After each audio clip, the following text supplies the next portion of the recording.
Maxime Vachier Lagrave wins in 31 moves against Gukesh Dommaraju at Grand Chess Tour Superbet Romania Classic 2025.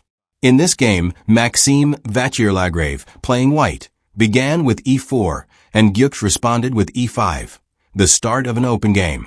White developed his kingside knight to attack the central pawn and control key squares. Black mirrored with his queenside knight to protect the pawn. White challenged the center with d4. This is the Scotch opening. Black captured the pawn, opening lines. White recaptured with his knight, and black developed his kingside bishop to attack the knight.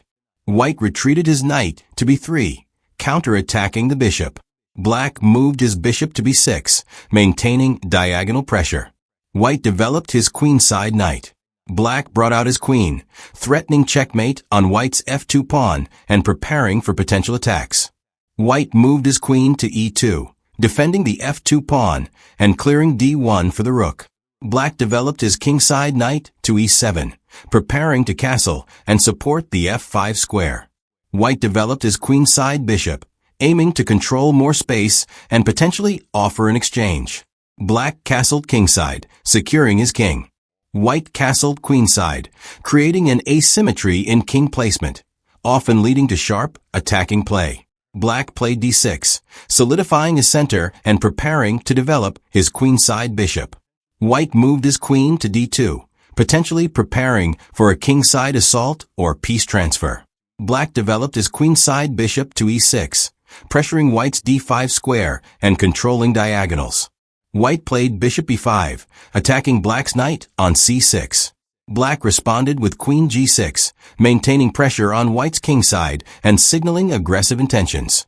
White pushed h4, starting a pawn storm on the kingside, aiming to open lines. Black countered with an f-pawn push, trying to blunt white's initiative. White pushed further, escalating the kingside tension. Black retreated his queen to f7, keeping an eye on g6 and preparing to defend. White advanced the h-pawn again, creating a dangerous pass pawn. Black refused to capture. White moved his bishop to g5, attacking black's knight and intensifying pressure. Black played a6, attempting to kick the bishop. White captured the knight on c6, and black recaptured with his knight. Then white moved his knight to d5, attacking the bishop on b6, an ideal outpost square. A knight in an outpost is a monster. So, black captured it with his bishop, simplifying the position but conceding space. White recaptured with his e-pawn, opening the e-file and attacking the knight. Black played knight to e5, centralizing and controlling vital squares. White lifted his rook from h1 to h4, joining the kingside attack, a classic rook lift. Black developed his rook to e8, defending along the open file. White played f3, reinforcing e4 and preparing a possible push. Black responded with rook a7, maintaining bishop activity along the long diagonal. White moved his king to b1, stepping away from tactical threats. Black returned the bishop to b6, keeping pressure on c5 and d4. White played knight a5, targeting the b7 pawn and looking to provoke weaknesses. Black pushed his c-pawn, trying to open the c-file. White captured c5 en passant, opening the d-file. Black recaptured with the b-pawn. In this position, white wanted to capture the d6 pawn, but the queen needed to protect the knight. So he repositioned his queen to c3. Now, the rook attacked d6, and both the queen and knight pressured the c-pawn. To defend, black moved his bishop to c5. The game continued. White lifted his rook to a4. Black responded with queen c7, defending the c-pawn and watching the queen side. White played a3, a waiting move to gauge black's intentions. Black replied with rook a7, possibly joining queenside play.